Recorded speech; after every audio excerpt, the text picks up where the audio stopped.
Hello అండి, ఈరోజైతే meal maker ఇంకా నెత్తళ్ళు వేసి కర్రీ అయితే చేస్తున్నాండి.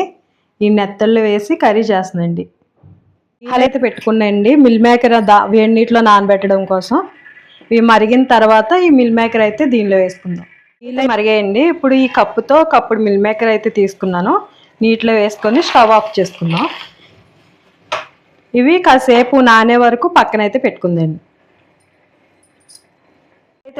ఇక్కడైతే కూరకి సరిపడా ఆయిల్ అయితే వేస్తుండండి. ఇక్కడైతే కొంచెం ఆయిల్ ఎక్కువే తీసుకున్నాండి, ఎందుకంటే నెత్తళ్ళు వేస్తున్నాం కదా. ఆయిల్ తక్కువ అయితే కొంచెం కూర నీసు వాసన అయితే వస్తుందండి. సో దానికోసం అయితే కొంచెం ఆయిల్ ఎక్కువే తీసుకున్నా. ఆయిల్ మరిగిన తర్వాత ఈ నెత్తళ్ళు అయితే వేయించుకుందాం. దీనిలో అయితే మట్టి లేకుండా శుభ్రం చేసుకున్నాండి ఈ నెత్తల్ని.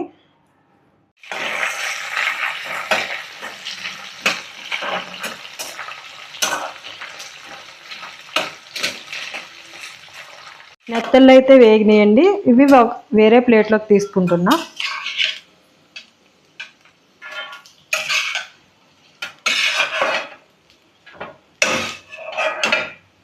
ఇదైతే ఒక ఆనియన్ తీసుకున్నాను, చిన్న చిన్న ముక్కలుగా అయితే కట్ చేసానండి.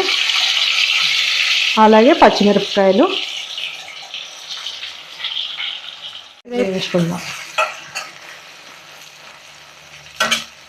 వేగాయండి. ఇప్పుడు ఇది టమాటాలు వేస్తున్నాను. ఇవి 5 టమాటాలు తీసుకున్నాను, మీడియం సైజ్. ఇవి బాగా మెత్తగా అవ్వే వరకు మగ్గించుకోవాలండి. అయితే మూత పెడుతున్నాను.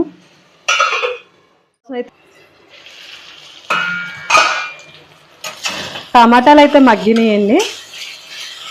ఇప్పుడు దీనిలో ఈ నెత్తళ్ళు అలాగే మిల్ మేకర్ వేసుకుందాం. ఈ మిల్ మేకర్ అయితే నానిన తర్వాత మొత్తం నీళ్ళు అయితే పిండేసుకున్నాయండి. ఇవి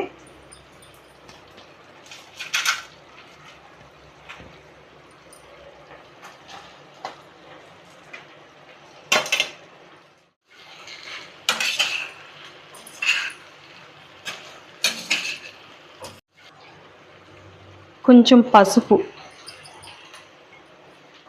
ఉప్పు కూరకి సరిపడంత వేస్తున్నాండి. కారం ఒక 2 స్పూన్లు అయితే వేస్తున్నా. 2 నిమిషాల పాటు అయితే మళ్ళీ ఇలా వేయించుకుందండి. ఈ నెత్తళ్ళకి మిల్ మేకర్కి ఉప్పు కారం పట్టే వరకు.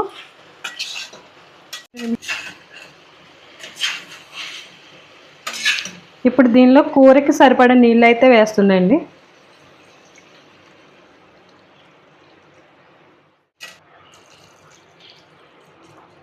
ఈ గ్లాస్తో అయితే గ్లాసున్నర పోసానండి ఇందులో నీళ్ళు. ఈ కూర దగ్గరికి అయ్యే వరకు ఉడికించుకుందాం.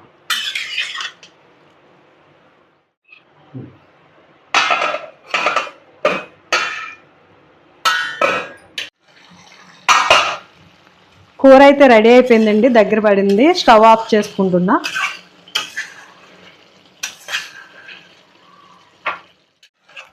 ఈ కర్రీ అయితే తప్పకుండా ట్రై చేయండి, చాలా రుచిగా ఉంటుంది కూర. ఈ కూర దగ్గర అయితే చికెన్ కర్రీ కూడా పనిచేయదండి, అంత బాగుంటుంది ఈ కర్రీ అయితే. తప్పకుండా ట్రై చేసి, పైగా సింపుల్గా కూడా అయిపోద్దండి కర్రీ. మసాలాలు కూడా అవసరం లేదు. తప్పకుండా ట్రై చేసి నాకు కామెంట్ చేయండి. Bye bye.